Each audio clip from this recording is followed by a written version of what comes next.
there is something we were not taught in school. It's called negotiation skills. And it's in every requirement of a job. Have you ever seen jobs and then they say negotiation skills? Well, I'm going to talk about the next negotiation skill you need to do. Negotiate your value. I'm Dr. Eva Amwai.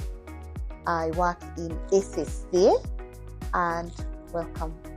As healthcare providers, as a pharmacist particularly, I was taught to put the patient first, to diagnose, to communicate, to prescribe, to regulate.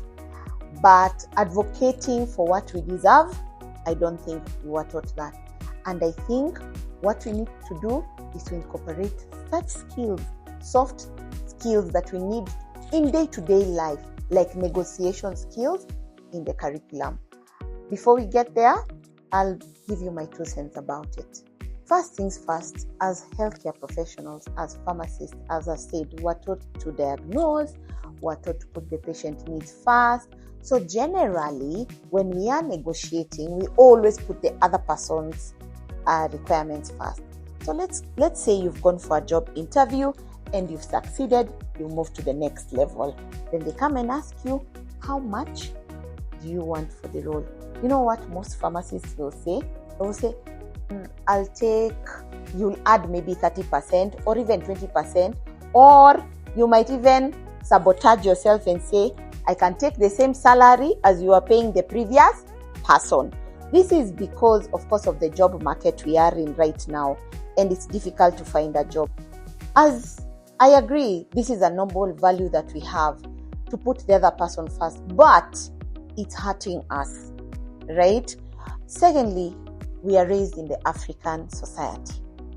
Who doesn't know that hierarchy is the one thing that governs our every decision? Most of the time, you want to be paid what the other person says you are worth to be paid.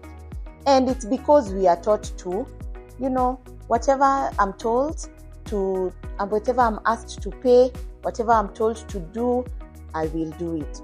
So you tend to take the salary that you've been offered and even try and say, yes, thank you very much, I really appreciate that. You don't even push back even once.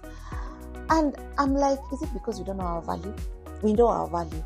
We know the job market, but we still don't negotiate our salaries. The third thing, and I'll speak for women, this is because we are just women. Sometimes we just take things as they are. We just say, let it be, I'll accept, and move on. And you even give yourself encouragement and say, I'll climb in the ladder, but let me tell you about taking a salary that is low. The problem is, when you take a salary that is low, that's your base forever and ever and ever. So until you finish your career, they'll be basing your increment off of that, and that means you've sabotaged your whole career. And sometimes you do want to make this change, but it's so difficult because we have not been taught negotiation skills. So the principles of negotiations are the same, but now, best alternative to a negotiated agreement. When you have an alternative, you negotiate with. So make sure you are doing your research, you're doing your proper background check on everything. And let's take it to work. Maybe you have 2 separate issues that you need to deal with, right? Maybe you have 2 separate, even in the family, maybe you have 2 separate things that you need to make a decision on. Always use the partner principles. They help you a lot. I've been telling my friends of late that I've been writing a lot. Everything that I need to decide on, I write. You put pros, cons, you put what is the best alternative, and you go with the best.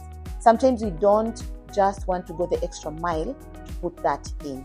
To practice your negotiation skills, I think you need to start with the small sticks. I'm not telling you right now that you go to your boss and negotiate something, or go to your family members and decide something. No, what I'm saying is start with the small things first. Negotiate a deadline, negotiate a meeting time, negotiate an assignment, push back on something, offer something, resist the urge to just say yes without knowing exactly what you need to do. There's something that someone said, and I was very surprised about this observation. They said, Africans, we say thank you too much. Even when you're supposed to do it, thank you that I'm in this meeting. Thank you that you've given me the opportunity. Thank you. No. You're supposed to be in that meeting. You have just say you love the opportunity, and I would love some more. In fact, add 1 or 2 more things you'd like to do. That is part of negotiation. That is pushing the envelope a little bit further. So you carry an extraordinary skill. As a pharmacist, you carry a very extraordinary skill and responsibility. Don't live below that, because what will happen is your professional worth will not be considered by anybody else except you. I'll leave you with this one thing.